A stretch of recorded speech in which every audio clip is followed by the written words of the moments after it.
पाकिस्तान एक बार फिर बैक कर रहा है इंडिया से कि हमें पानी दे दो, खुदा का वास्ता तुमने पानी क्यों बंद कर दिया हमारा। अक़वाम मुत्तहिदा ने बता दिया कि पहलगाम के ऊपर जितने इल्जामात भारत ने पाकिस्तान पर लगाए सब बेबुनियाद झूठे थे, कोई सबूत उनके पास नहीं थे।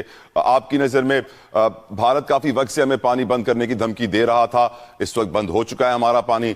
कुछ अर्से पहले पाकिस्तान की तरफ से ना ये टंकी की चोट पर ठोक बजा के कहा गया था अगर वो हमारा पानी बंद करेंगे हम उनकी सांसें बंद कर देंगे। कर दी आपने सांसें बंद। और ये कहानी बिल्कुल सही है कि जो बोया वही कटा। आज पाकिस्तान के एक शहर बोया में भी कुछ ऐसा ही हुआ। वहां पर पाकिस्तान की आर्मी का एक कैंटोनमेंट था, उस कैंटोनमेंट पर आज सुबह हुआ एक आत्मघाती हमला। ये तहरीक तालिबान पाकिस्तान के हाफिज गुल बहादुर ग्रुप ने किया और उसने क्लेम भी किया। कितनी दूर से ये हमला आप देख सकते हैं। हमारे सर फाइटर पायलट्स कम नहीं है, वो जाएंगे एक दो मिसाइल गिराएंगे, खुद ही स्पिलवेज खुल जाएगा, पानी आना शुरू हो जाएगा। हम कितने आप वक्त बर्दाश्त करेंगे और डिप्लोमेसी के ऑप्शंस पे गौर करेंगे। तो आपका तो रोटी पानी बंद हो गया ना, तो रोटी पानी जब बंद होगा तो फिर क्या बनेगा मुझे ये बताइए। पानी नहीं होगा तो जाहिर है कि जो एग्रीकल्चर है वो तो रुक जाएगा, सारी फसलें तबाह हो जाएंगी, खड़ी फसलें तबाह हो जाएंगी, जो फसलें लग रही हैं उनको पानी नहीं पहुंच पाएगा तो आप कहाँ से अनाज और ये वीट सब कुछ जो है कहाँ से मुहैया करेंगे लोगों को, भूखे मर जाएंगे वो। तो ऑब्वियसली ये तो आपका जो है सर्वाइवल की एक जंग है या एक मामला है। अभी तक जो डिटेल्स आ रही है सामने वो ये है कि तकरीबन मतलब मोटा मोटी 11 से 23 के बीच में पाकिस्तानी कैजुअलिटीज हैं। पाकिस्तानी आर्मी की तरफ से अभी तक कोई वो नहीं है। पाकिस्तानी मीडिया यानी कि पाकिस्तानी हाउसेस जो हैं जो वो छापते हैं खबर वगैरह, मीडिया हाउसेस वो बोल रहे हैं कि अटैक हुआ, अटैक में कितने मारे गए अभी तक उन्होंने क्लैरिटी नहीं दी है। अक़वाम मुत्तहिदा ने बता दिया कि पहलगाम के ऊपर जितने इल्जामात भारत ने पाकिस्तान पर लगाए सब बेबुनियाद झूठे थे, कोई सबूत उनके पास नहीं थे। आपकी नज़र में भारत काफ़ी वक्त से हमें पानी बंद करने की धमकी दे रहा था, इस वक्त बंद हो चुका है हमारा पानी। 3 दरियाओं में पानी का लेवल गिर रहा है। क्या हमारे पास प्लानिंग की कुछ कमी थी, स्ट्रैटेजी की कुछ कमी थी कि we are not prepared for the current situation we are facing? क्योंकि पानी की शॉर्टेज से आपको मालूम है कितने सारे मसाइल पैदा होंगे। ज़मीर हैदर साहब, योर ओपिनियन।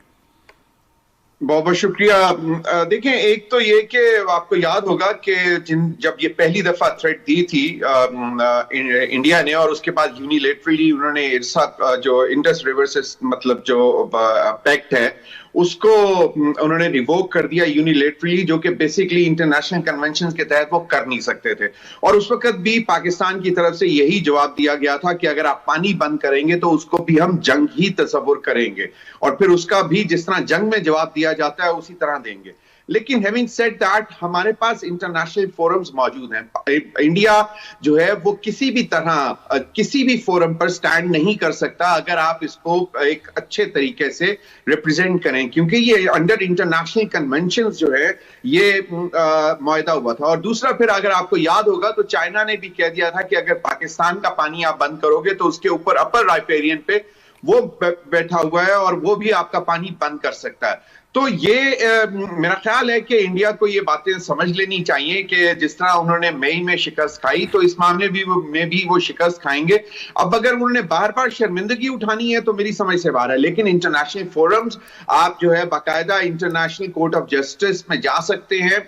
आपको जाके वहां पे ये अपना केस बहुत स्ट्रांगली प्लीड करना चाहिए। अंडर इंटरनेशनल कन्वेंशंस आपका राइट है, भारत पाकिस्तान का पानी नहीं रोक सकता। जमीर साहब, हमें याद है बिलावल भुट्टो जरदारी साहब की स्टेटमेंट कि अगर हमारा पानी बंद किया तो इन नहरों में खून बहेगा। फिर हमारा पानी इस वक्त बंद किया हुआ है, हम देख रहे हैं, मॉनिटर्स हमें बता रहे हैं इस वक्त कि तीनों दरियाओं में पानी का लेवल बहुत स्पीड से गिर रहा है।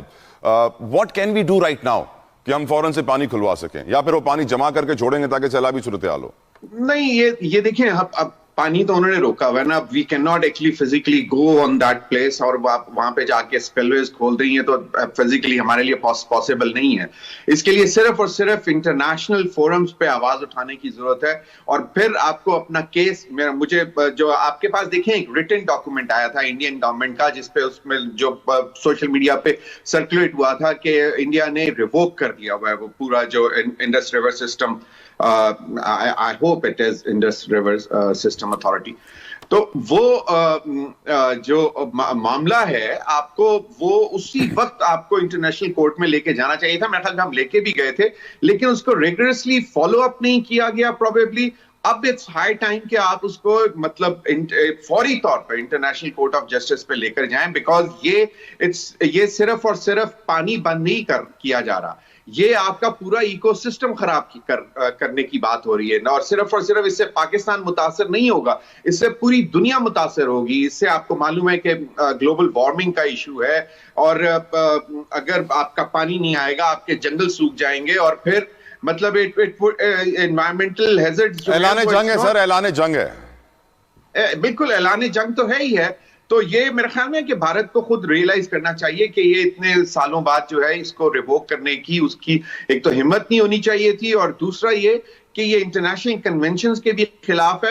India can not do this. اگر چائنا بھی اگر یہی کام کر دے گا تو پھر انڈیا کہاں سٹینڈ کرے گا. بالکل ٹھیک سر. قریشی صاحب, سپل ویز کھولنے کا ذکر کیا ابھی ضمیر صاحب نے, میرے دل میں ایک خواہش اٹھی آپ کے سامنے رکھ رہا ہوں. ہمارے سر فائٹر پائلٹس کم نہیں ہیں, وہ جائیں گے ایک دو میزائل گرائیں گے, خود ہی سپل ویز کھل جائے گا, پانی آنا شروع ہو جائے گا. ہم کتنا وقت برداشت کریں گے اور ڈپلومیسی کے آپشنز پہ غور کریں گے, اور پانی اگر کم ہونا شروع ہوتا ہے, جو اس وقت کم ہو رہا ہے ہمارے دریاؤں میں جو کشمیر سے آ رہے ہیں, آپ کا opinion sir on the whole situation. بہت شکریہ جتوئی صاحب. دیکھیے میں معذرت چاہتا ہوں, آپ کی یہ خواہش پوری ہوتی مجھے نظر نہیں آ رہی. ضمیر صاحب نے جو فرمایا وہی مناسب ہے کہ ہمیں انٹرنیشنل فورمز پر جانا چاہیے. اور دیکھیے یہ بات بالکل درست ہے کہ ہمیں بہت پہلے یہ کام کر لینا چاہیے تھا. ورلڈ بینک جو ہے اس معاہدے میں ثالث کی حیثیت رکھتا ہے, اور جس وقت یہ سلسلہ شروع ہوا تھا اسی وقت ورلڈ بینک کو انوالو کر کے یہ سارے سوری ٹو انٹرپٹ قریشی صاحب, نیتن یاہو ہو یا نریندر سنگھ مودی ہو, ان پہ عالمی قوانین لاگو ہوتے ہیں سر؟ ہم بالکل بظاہر تو یہی لگتا ہے کہ ان پہ لاگو نہیں ہوتے. جس طرح سے بھارت کی صورتحال ہے اس کو دیکھتے ہوئے تو ہمیں یہی لگتا ہے. لیکن یہ بات بھی ماننی پڑے گی جتوئی صاحب کہ ہم کہتے رہیں کہ وہ جو ہے نہیں ہوتے, لیکن بہرحال بھارت کی پوزیشن اب بہت خراب ہو گئی اور ان کے اعمال دنیا کے سامنے آ رہے ہیں. آپ دیکھیں کینیڈا, امریکہ, آسٹریلیا, اور پھر ابھی جو ہے وہ بنگلہ دیش میں بھی جو ایک نوجوانوں ساتھی جو ہے ان کا ابھی جو بیچارہ اسے ہمیں شہید کہنا چاہیے, ان کی موت واقع ہو گئی سنگاپور میں. تو اس میں بھی بھارت کے فون استعمال ہوئے, ان کو دھمکیاں دی جا رہی تھی. تو بھارت کا چہرہ بہرحال ایکسپوز تو ہوا ہے دنیا بھر میں, اور ان کی وہ پوزیشن جو ہے وہ نہیں, جو سال بھر پہلے انڈیا کی پوزیشن تھی اور آج جو پوزیشن ہے وہ ہمارے سب کے سامنے ہے. اور یقیناً جو جنگ ہم نے ان سے جیتی ہے اس کا بھی ایک کردار ہے, لیکن ان کے اپنے اعمال کا زیادہ عمل دخل ہے کہ دنیا میں بہرحال بھارت ایکسپوز ہو گیا ہے. ویڈیو دیکھنے کے لیے دھنیہ واد دوستو. اگر آپ ہمارے ساتھ جڑا رہنا چاہتے ہیں تو کرپیا کر کے چینل کو سبسکرائب کر بیل آئیکن کا بٹن دبا دیں تاکہ نئی ویڈیو کی جانکاری ترنت آپ تک پہنچ سکے.